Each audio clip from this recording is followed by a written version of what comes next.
warahmatullahi wabarakatuh. Hari ini kita masuk di pertemuan ke-6 lanjutan materi dengan materi pembangunan berkelanjutan. Ya. Jadi dalam pemerintahan daerah ini pastinya ada konsep pembangunan berkelanjutan. Itulah dimana para wakil-wakil rakyat yang duduk, khususnya ya wali kota, gubernur, presiden, ya itu mereka harus ada rencana kerja singkat, menengah, dan lambat. Ya, jadi rencana kerja singkat itu rencana kerja dalam waktu 1 tahun. 1 tahun itu apa yang hendak dicapai setelah duduk. Menengah itu biasanya 2-3 tahun, lambat itu berarti 5 tahun harus selesai. Ya, itulah kalau mau jadi wakil-wakil rakyat, konsep pemerintahan itu harus kita susun sedemikian rupa.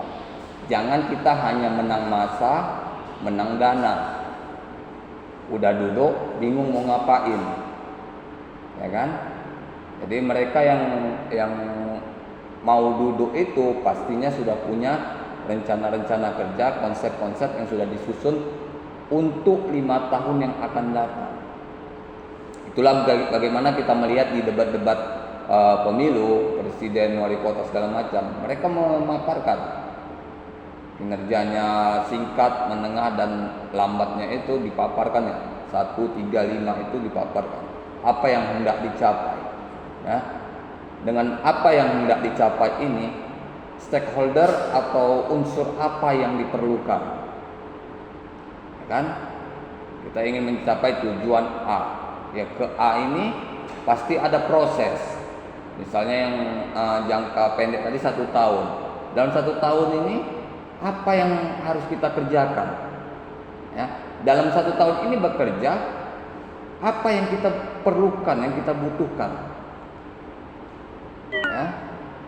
Itu juga sama dengan apa yang ada kalau dalam diri pribadi kita masing-masing.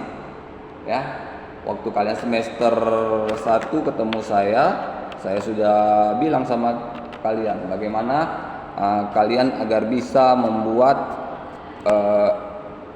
target kalian. Ya, nanti 5 tahun yang akan datang, apa nih target kita? Berarti 5 tahun yang akan datang kalian 1 tahun setelah lulus. Ya, target kita mau bekerja di mana? Ya, jadi setiap mahasiswa itu harusnya ada target di dalam dirinya. Bagaimana target itu sebisa mungkin dicapainya. Ya, atau tamat kuliah harus punya usaha ini. Ya, harus pandai-pandai. Kan saya ajari juga waktu mulai dari yang kecil. Ya, misalnya 1 hari kuliah bisa nyisihkan misalnya 2.000 atau 5.000 sisih. Ya kan, 5 tahun kan, 4 tahun kan lumayan. Bisa untuk modal apa aja, istilahnya jualan online tanpa harus menyetok barang. Kita bisa joiner dengan pedagang-pedagang yang memang dari Jakartanya, yang grosirnya. Ya, dia ada, mereka pasti memberi kita, karena di beberapa toko online juga ada kalau kita beli itu ada dropshipper namanya. Itulah yang membuat kita bisa membantu. Jadi kalau dari segi pemerintahan daerahnya, apa yang ini terutama bagaimana peningkatan atau pertumbuhan ekonomi dalam 135. Pertumbuhan ekonomi itu bagaimana? Target dari seorang wakil rakyat itu, ya. Hal ini kalau kayak gini berarti kita cerita wali kota, gubernur, presiden. Apa ekonomi mau digimanakan selama 1 tahun, 5 tahun? Tingkat persentase kemiskinan misalnya. Jika persentase kemiskinan saat sebelum dia menjabat misalnya 10%, nanti saat dia turun targetnya tinggal berapa persen? 5%, 4%, harus ada, ya, harus turun. Kita kalau mau dipandang sebagai tokoh, kita harus membuat sesuatu yang memang dikagumi oleh orang, ya. Kemiskinan turun dengan apa? Bukan kita dengan membagi-bagi uang, ya. Konsepnya bukan gitu. Bukan kalau bukan hanya di sistem pemerintahan, ya. Misalnya kalian di wilayah tempat tinggal kalian banyak orang yang kurang mampu, menengah ke bawah. Di mana kalian membantunya? Buka lapangan usaha di tempat kalian. Pekerjakan orang daerah. Ya. Sama kayak yang pengusaha jalan tol itu yang dari Jakarta itu, ya.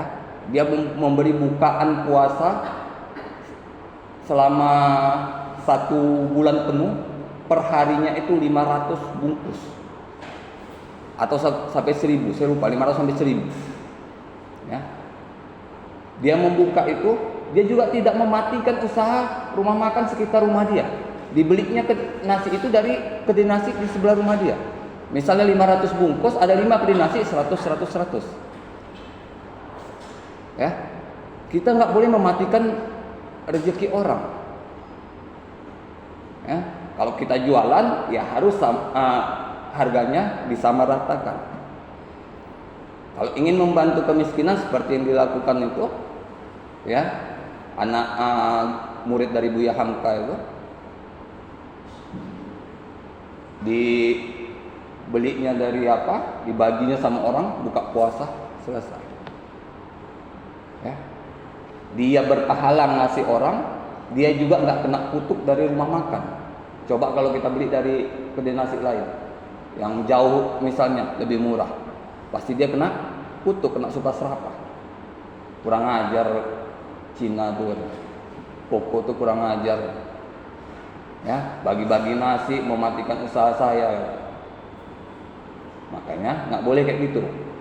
Ya, kalau kalian mau bagi-bagi nasi, misalnya buka puasa, kalian mau buka puasa di rumah kalian, di daerah rumah kalian, bagi-bagi di depan rumah kalian, maka kalian beli nasi itu dari sekitar rumah kalian. Jangan matikan usaha orang. Itu kalian akan menciptakan kemiskinan. Tapi kalau kalian beli dari sekitar, kalian membantu ekonominya, kemiskinan juga terangkat, hilang, lambat laun hilang. Ya, itulah artinya menolong orang dari kemiskinan, bukan memberikan orang uang. Itu dengan memberikan orang uang berarti kita membuat dia malas. Ya, memang kita dalam agama Islam diwajibkan untuk bersedekah, berinfak. Ya, tapi lihat sekarang banyak yang meminta-minta itu adalah titipan. Yang di dekat masjid dekat rumah saya itu jam 6 pagi diantar naik mobil. Ya, ibu-ibu nggak bisa jalan, duduk di kursi roda, diantar pakai mobil. Itu yang mau kita kasih, nggak tepat sasaran. Ya. Lihat latar belakangnya. Sekali boleh kita kasih, kok dia tiap hari datang, ya berarti kita harus curiga. Sekali kita kasih tiap hari datang, curiga. Berarti bukan apa, dia organisasi. Ya.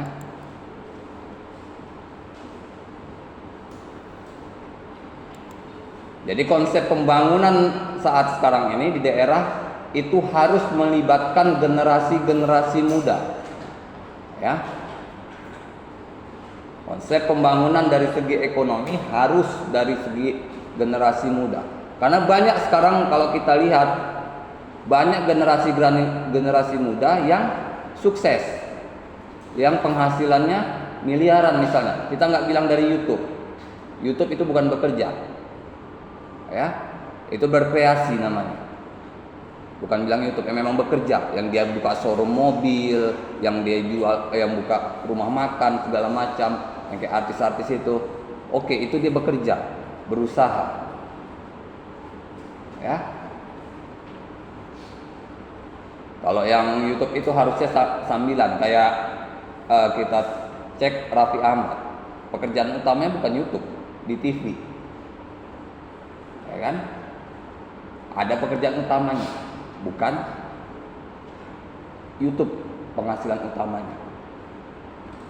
Kalian tahu berapa dia sekali tampil? 1 jam 5 M di TV nasional.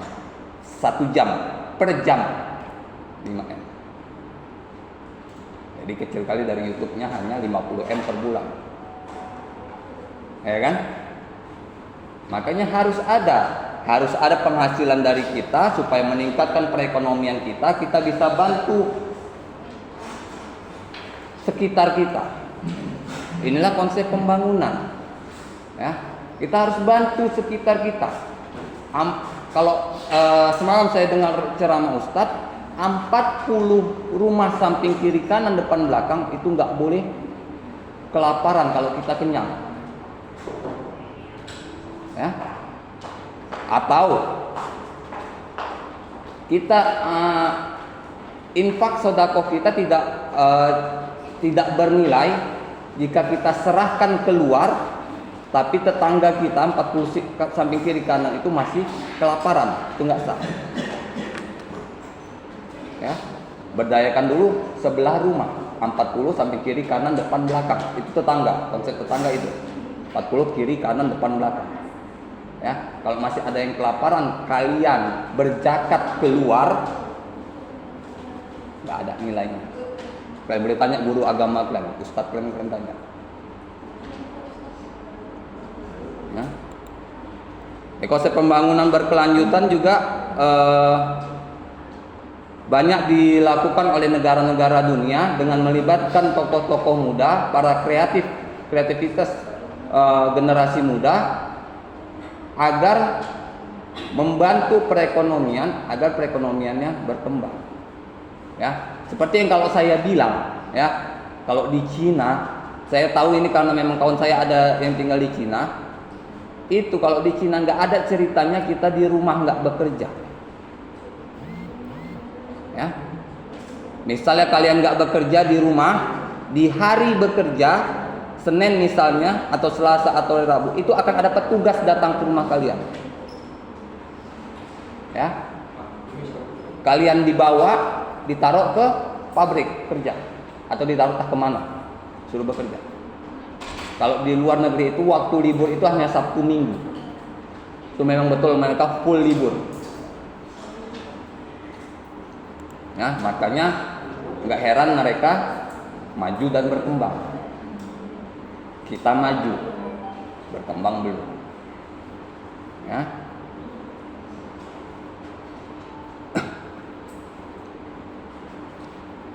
Jadi kalau untuk memantau maju tidaknya pembangunan di dalam suatu daerah, kita dapat melihat dalam beberapa aspek. Ya. Aspek yaitu yang pertama, kita kasih dulu satu titik masalah. Ya. Kita kasih titik masalah, misalnya pendidikan. Kita bandingkan 3 tahun misalnya sebelum waktu pertama kali dia duduk sama sekarang, ada nggak peningkatannya? Ya, makin rendah nggak anak-anak yang tidak bersekolah? Ya, karena sekarang anak-anak tidak bersekolah bukan lagi alasan biaya. Jangan bilang alasan biaya. Kalau kalian bilang anak-anak tidak sekolah karena alasan biaya, apa gunanya sekolah negeri? Ya, sekolah negeri full gratis. Kalau kalian SMK bayar. SMP saya di daerah saya nggak ada yang bayar, kecuali uang LKS, uang sekolah nggak ada. Nggak tahu kalau di daerah kalian masing-masing, saya nggak tahu juga, saya nggak bisa pastikan. Ya, mungkin daerah kabupaten atau wali kotanya kebijakannya beda, kita nggak bisa pastikan. Ya, tapi kalau di sini di Medan SMP Negeri 6 ada tetangga saya di 6 itu free, betul-betul free, kecuali LKS pun nggak begitu apa. 13 juga free SMP. bukan SMA. A6, adik saya alumni A6, SMA 6 free. Tetangga saya ada alumni SMA 10 free. Yang dekat daerah rumah saya aja, dekat rumah saya, daerah saya itu 14 free. Kakak saya alumni 14, pelajar timur ujung.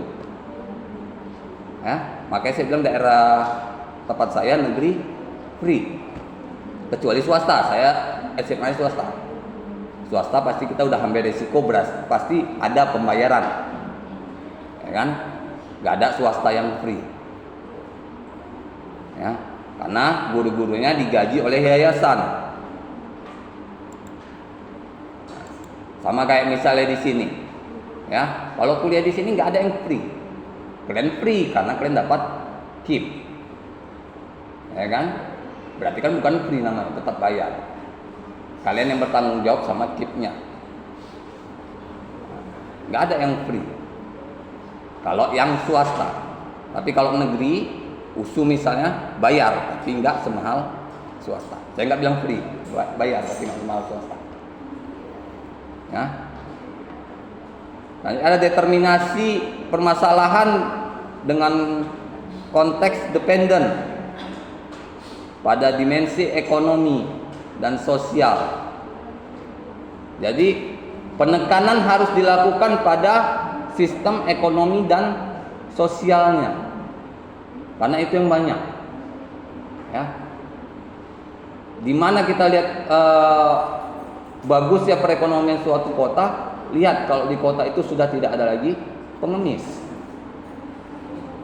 pengamen misalnya. Makanya jangan saya bilang kasih uang. Kalau kalian punya usaha misalnya, kalian buka usaha, ada yang ngemis dia apa? Oh, abang bisa kerja tempat saya aja, bang. Jamin dia nggak mau, karena memang tujuannya bukan ngemis, itu kerjaannya, bukan kebutuhannya. Ya, hati-hati. Banyak sekarang kayak itu adalah kerjaan, bukan kebutuhan. Kalau kebutuhan oke, kita beri dia kebutuhan, pahala sama kita. Tapi kalau dia jadikan itu kerjaan, kita pun bisa berdosa. Ya, kita buat dia malas, nggak mau bekerja. Yang kita kasih terus, oh enak. Sama ibu itu, misalnya sama bapak itu dikasih terus aku setiap hari Jumat. Ya, datang aja aku ke sini, dikasih kok. Nggak ada mau usaha.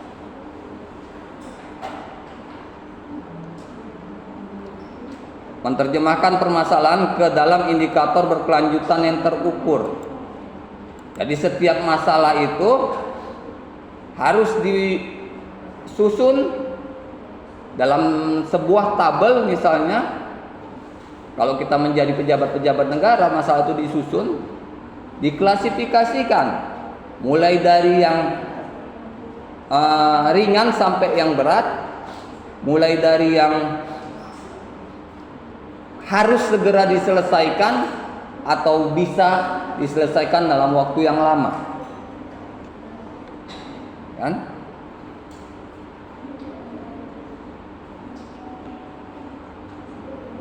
Karena yang kesemuanya ini pembangunan itu pastinya berkaitan dengan kebutuhan hidup setiap masyarakat dalam lingkup kerja kita, misalnya sebagai wali kota atau sebagai gubernur, ya.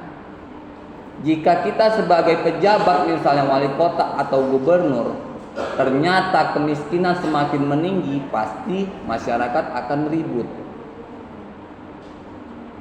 ya kan?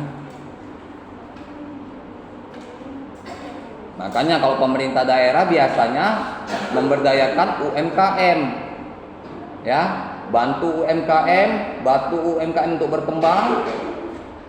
Dengan berkembang, mereka mencari tenaga kerja, ya, bisa membantu mengurangi kemiskinan,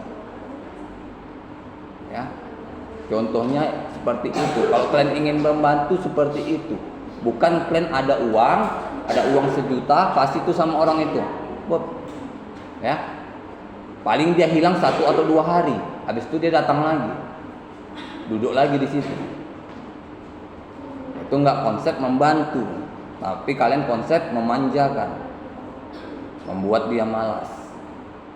Saya nggak bilang kalian nggak boleh berinfak, bersedekah, enggak. Tapi kalian harus cerdas. Ya, zakat misalnya ada badan amil zakat, atau serahkan ke masjid atau musola, atau ke panti asuhan atau ke yayasan. Ya, mereka bertanggung jawab karena mereka sudah disumpah untuk melakukan sesuai yang sebenarnya.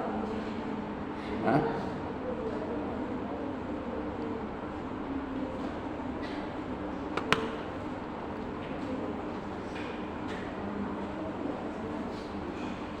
karena kalau menurut penelitian bahwa sumber daya itu sangat terbatas, ya. Apa maksudnya? Jumlah manusia semakin banyak, ya. Kalian boleh cek tingkat kelahiran lebih tinggi daripada tingkat kematian. Itu buktinya kalau manusia itu lebih bertambah, bukan berkurang. Tingkat masuknya warga baru dengan tingkat keluarnya warga yang lama pasti lebih tinggi yang masuknya, ya. Seperti di ibu kota, di Jakarta selalu ada masuk, ya. Jangan mereka masuk malah nambah angka kemiskinan. Kita sebagai pemerintah daerah, misalnya duduk sebagai pemerintah daerah, kita himbau mereka, ya. Kalau ke sini mencari kerja, pastikan bahwa di sini tidak ada kerjaan. Kecuali di sini memang ada panggilan kerja. Karena apa? Kita pergi ke kota lain yang belum kita kenal, kota besar, kita mau cari kerja gimana? Keliling door to door. Pak Bu ada kerjaan, Pak Bu ada kerjaan, ya. Paling keliling 2 jam 3 jam udah capek. Istirahatnya 5 jam 6 jam.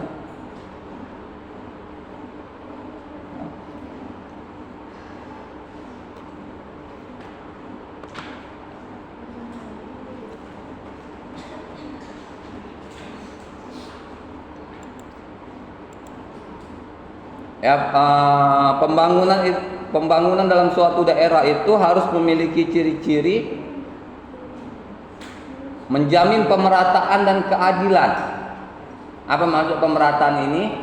Bahwa kalau kita sebagai pejabat memang ada bantuan untuk warga kota, maka harus rata semua. Jangan dahulukan keluarga kita.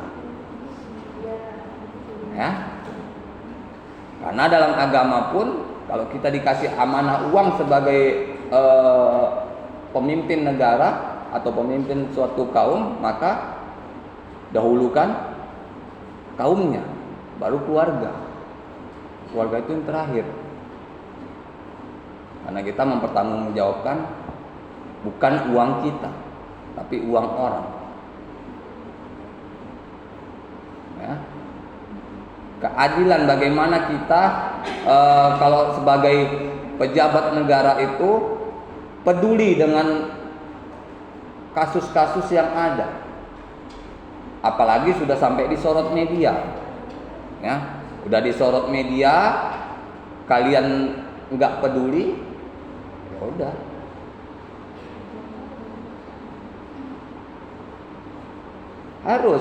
Harus peduli. Kita sebagai pejabat negara, media membuat pemberitaan berarti media itu menyindir kita. Kenapa ini? Bapak wali kota misalnya tidak bergerak, udah kami beritakan nggak bergerak. Bapak gubernur nggak bergerak, udah kami beritakan nggak bergerak juga.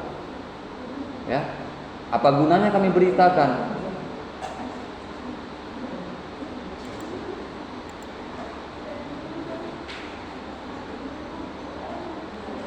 Yang kedua, menghargai keanekaragaman hayati. Apa maksudnya ini? Dengan menghargai keanekaragaman hayati, bahwa kita menghargai lingkungan. Ya, saya sudah jelaskan di pertemuan sebelumnya. Kita minimal hargai lingkungan kita. Minimal rumah kita ada satu pohon yang teduh, ya. Satu pohon penyerap air misalnya, jadi bisa mengurangi intensitas banjir di daerah kalian. Kan ada pohon-pohon yang memang daya serap airnya lebih tinggi. Tanam kalau memang ada halaman kita membantu, ya. Karena di semua daerah heboh dengan penghijauan, ya. Kalau kita nanam di daerah kita nggak akan ada yang nebang, kecuali kita juga sendiri yang nebang. Nggak akan ada yang demo-demo yang nolak kalau kita membangunnya. Yang ketiga, menggunakan pendekatan integratif, yaitu keterkaitan yang kompleks. Apa ini maksudnya? Bahwa antar satu masalah dengan masalah lain itu harus saling terkait. Harus kita buat saling terkait. Jadi dalam penyelesaiannya bisa bersamaan. Ya, kita kalau dalam memimpin suatu daerah atau kalian bekerja memimpin suatu perusahaan, jika ada masalah kalian klasifikasikan dulu, ya. Misalnya masalah A ini taraf kesulitannya 20%. Yang ini yang B 50%. Tapi dari 50% ini 20%-nya sama dengan yang A. Jadi dengan kita selesaikan yang A, berarti yang B udah selesai setengahnya, 20%-nya. Tinggal 30%. Jadi kita saat yang A selesai, masalah yang kedua itu lanjut kita selesaikan. Enggak ngulang. Ya. Yang kalian ada masalah misalnya 5, oh ini paling mudah, selesaikan dulu. Udah selesai, baru besoknya, oh ini lagi, mulai lagi dari awal. Padahal mirip-mirip, ya.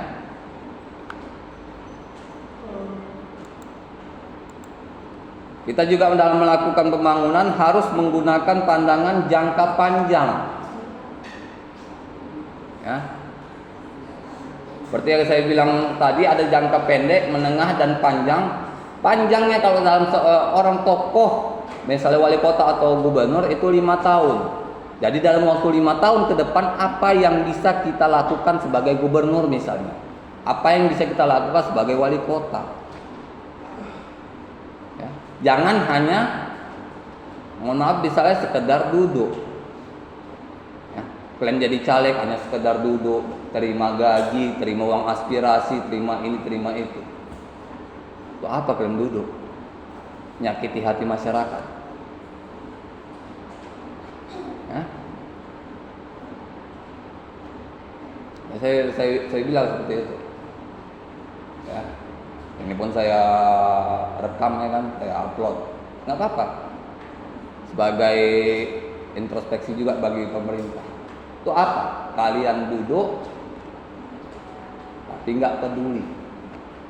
Ingat, saya sudah pernah juga bilang, kalau kalian jadi wakil rakyat, kerja kalian bukan di Senayan. Kalian di Senayan itu cuman hanya untuk rapat. Kerja kalian balik ke dapil kalian. Apa masalah di sana? Selesaikan. Itulah kita membangun daerah. Jangan kalian menang dapil A misalnya, kalian ke dapil A itu saat mau pemilu aja, lama-lama kalian disumpahin orang, ya? Saat udah mau pemilu baru datang, sok baik, bagi-bagi, sosialisasi, ya kan? Selama 5 tahun ke belakang ngapain? Ya, saya pernah tanya itu sama salah satu anggota legislatif yang datang ke Komat 2. Kok baru datang sekarang, Pak? Ya, 4 tahun ke belakang Bapak kemana aja? Kenapa sekarang udah dekat pemilihan Bapak baru datang? Tanya aja. Ya. Nggak usah kita takut kena ancam, kena apa. Nah, kita kan memberi pendapat di ruang terbuka. Kita bertanya, bukan menjatuhkannya.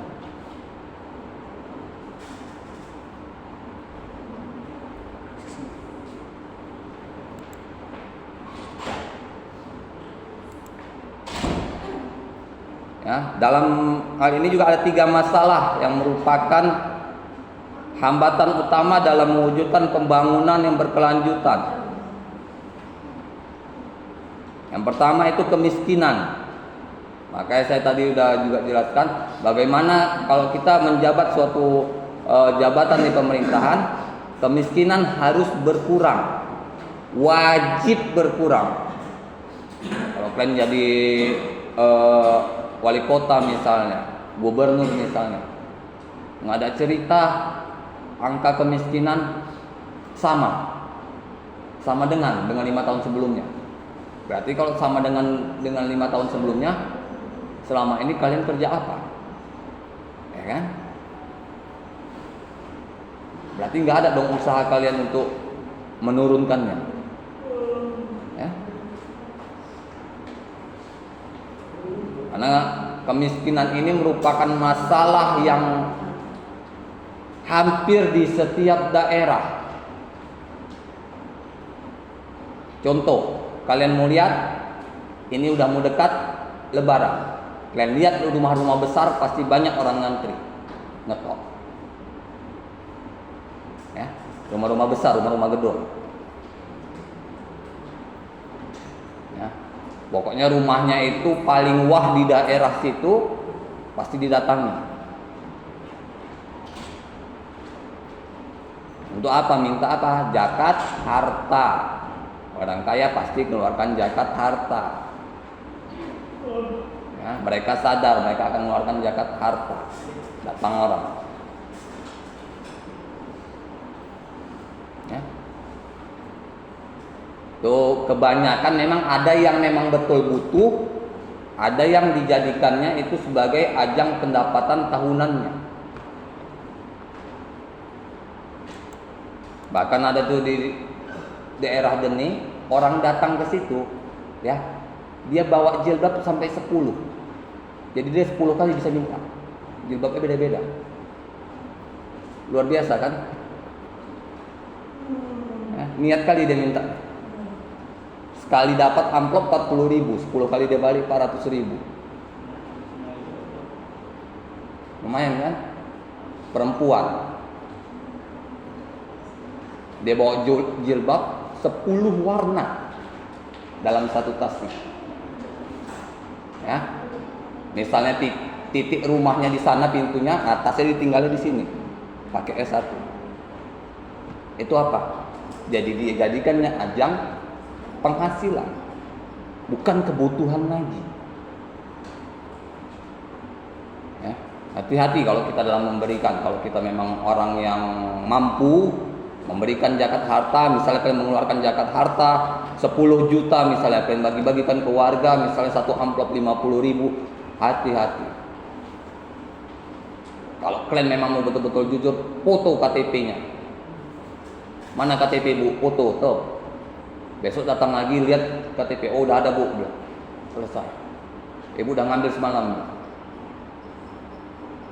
Ya kan? Jangan jadikan orang malas. Karena kalau jadikan orang malas berarti kalian meningkatkan kemiskinan. Ya.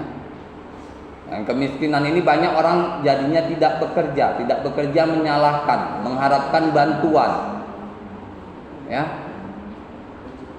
Bantuan Covid misalnya yang 600.000 per bulan. Banyak yang ngejar. Bantuan Covid misalnya, ya. Beras 30 kilo ya, apa 20? Nah, ada. Ya kan? Ya. bantuan dijadikannya sebagai penghasilan.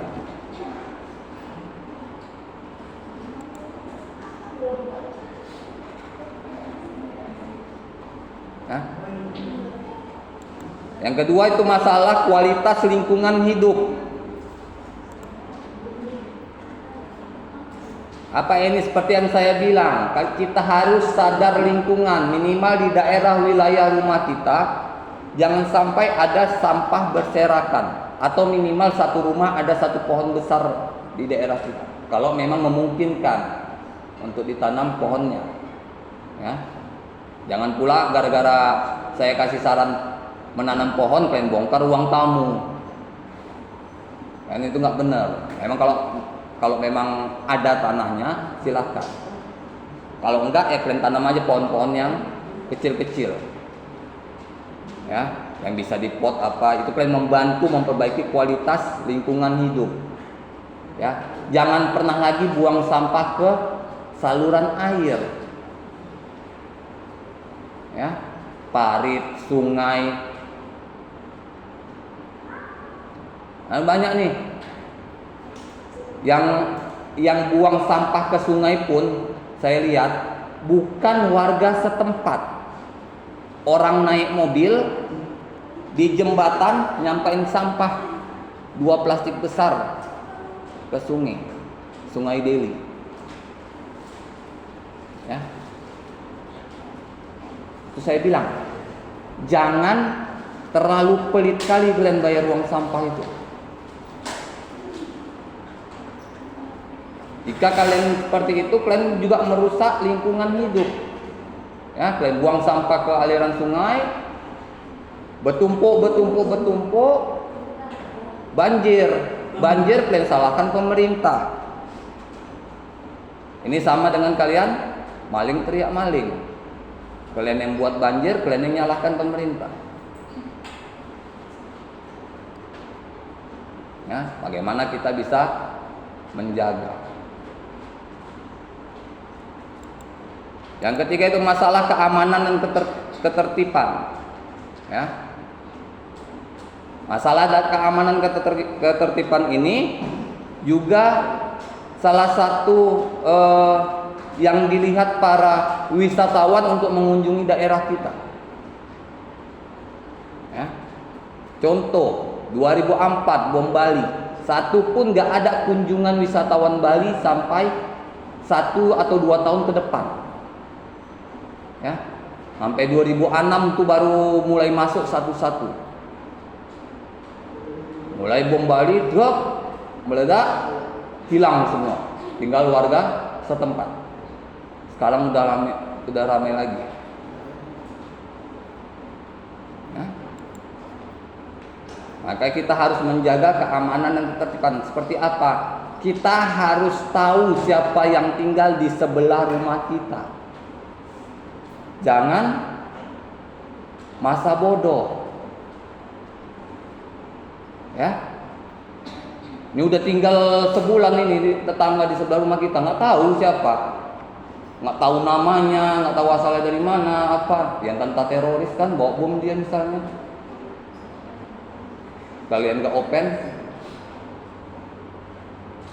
ya kan? Harus toleransi.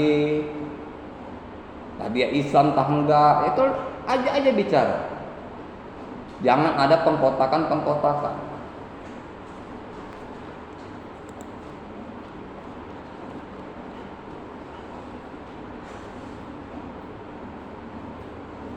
Ya.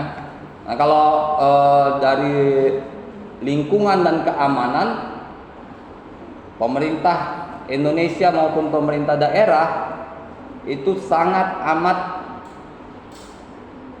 waspada, ya, harus penanganan khusus. Ya, lingkungan juga Kementerian Lingkungan Hidup sudah mewajibkan kepada bawahannya untuk menanami pohon, meregenerasi, bisa meregenerasi. Ya, pohon-pohon yang udah tua takut tumbang, nyelakain orang nggak apa-apa, tebang. Habis itu ganti. Jangan udah tebang dan biarkan, ganti yang baru. Ya, harus ada dia yang baru lagi, supaya daya serap airnya nggak berkurang. Ya,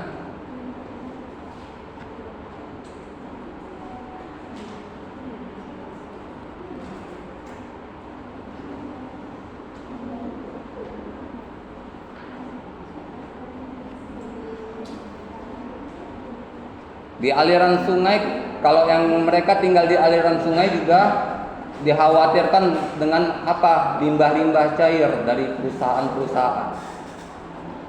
Ya, kalian pernah tahu namanya Kim? PT Kim sekarang sudah ditutup karena masalah apa?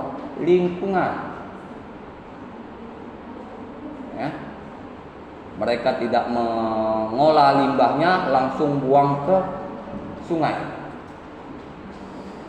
Sungai jadi tercemar, nggak bisa dimanfaatkan untuk kehidupan. Nggak boleh. Kalau kalian nanti misalnya kerja di suatu pabrik atau suatu perusahaan yang ada kaitannya dengan kimia, jangan buang limbahnya langsung ke sungai.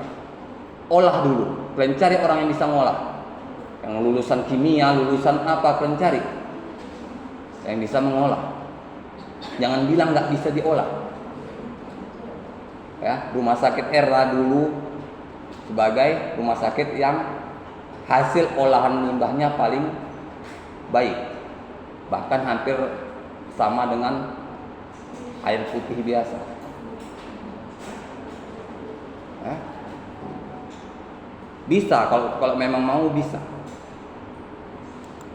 Kalian misalnya nggak usah jauh-jauh, kalian kerja di apa?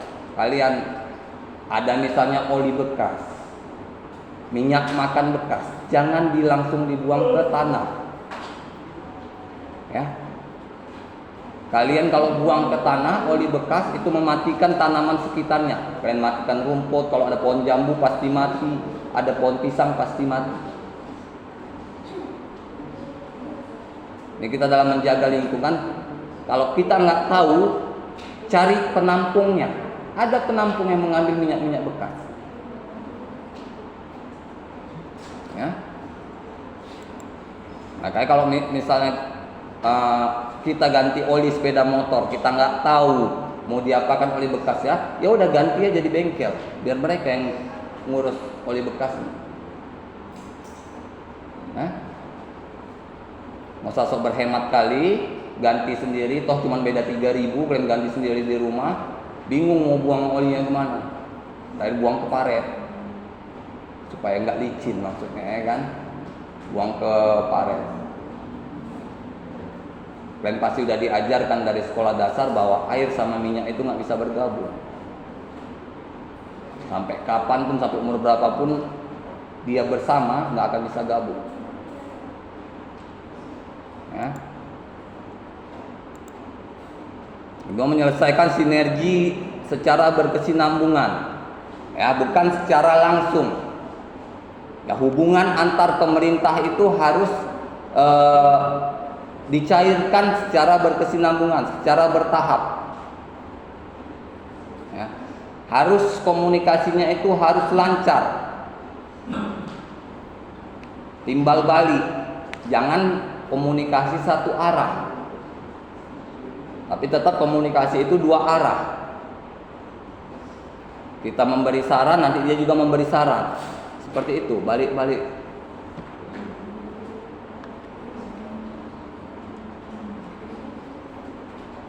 Merencanakan, mendesain dan mengurus seluruh sistem kota secara terintegrasi. Ya. Jadi kalau sebagai wali kota misalnya, kita harus merencanakan, mendesain apa yang diinginkan terhadap kota kita harus sudah tahu itu sebelum kita duduk. Ya, makanya wali kota kita Bapak Bobi, ya, baru kurang dari setahun duduk, udah revitalisasi, udah diperbaiki itu lapangan Merdeka, ya kan? Lapangan Merdeka udah diperbaiki, fasilitas-fasilitas publik diperbaiki, taman-taman kota diperbaiki. Karena memang direncanakannya bukan saat dia dilantik. Yang saya bilang tadi di awal, kita harus merencanakan jauh sebelum kita dilantik. Apa yang ingin kita lakukan? Ya. Selanjutnya mengadopsi suatu kerangka investasi yang berkesinambungan. Ya. Apa ini? Kalau dalam sistem pemerintahan, investasinya adalah ke bidang pertanian dan peternakan. Kita nggak cerita saham. Saham itu berarti pribadi atau negara. Ya, kalau pemerintahan daerah, investasi yang paling baik kita sebagai pemimpin daerah adalah pertanian, peternakan. Ya. Kita subsidi misalnya ke peternakan sapi, ya. Kita belikan sapi, bibit-bibit sapi dari Jawa misalnya yang terbaik. Nah, dengan begitu kan kebutuhan akan daging sapi ke depannya nggak lagi harus impor. Ya kan? Kita udah bisa menyediakan, bahkan kita mungkin bisa ekspor. Ya. Kalau kita dalam memimpin suatu perusahaan atau suatu daerah, pertama itu pasti kita menerima bantuan. Ya. Karena warisan dari pemerintahan sebelumnya misalnya. Pemimpin sebelumnya pasti ada bantuan. Ya, di mana bantuan ini bisa lepas, bahkan kita bisa balik membantu orang. Bisa. Misalnya beras, banyak juga subsidi bantuan dari luar Pulau Sumatera. Misalnya ya kan. Bisa kita lakukan dengan apa? Ada berapa sawah di Sumatera Utara ini? Kasih pinjaman modal bagi petani. Ya. Pinjaman modal, kasih orang-orang yang ngerti untuk membimbing mereka supaya hasil pertaniannya bagus, lakukan. Ya.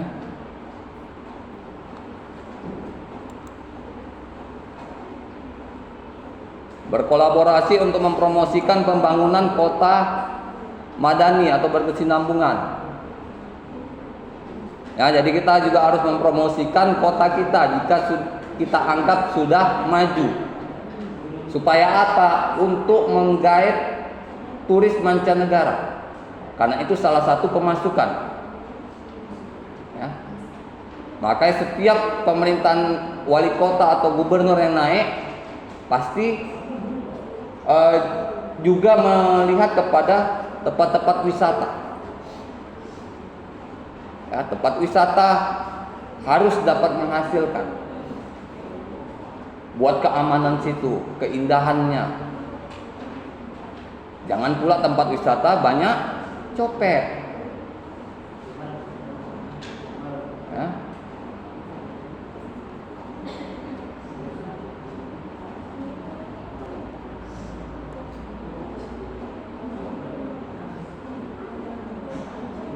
Jadi dari pembangunan kota ini, jika kita sudah berhasil melakukan pembangunan kota, kita sudah berhasil membangun perekonomian daerah kita. Ya, kita membantu pemerintah pusat untuk menyelamatkan perekonomian daerah kita. Misal daerah A misalnya, sebelum kita duduk, bantuan dari pusat 50 miliar misal, ya, ternyata setelah kita turun tinggal 5 miliar, itu kan berarti prestasi, ya. Dengan tadi bagaimana kita memberdayakan pertanian dan peternakan supaya menghasilkan, ya.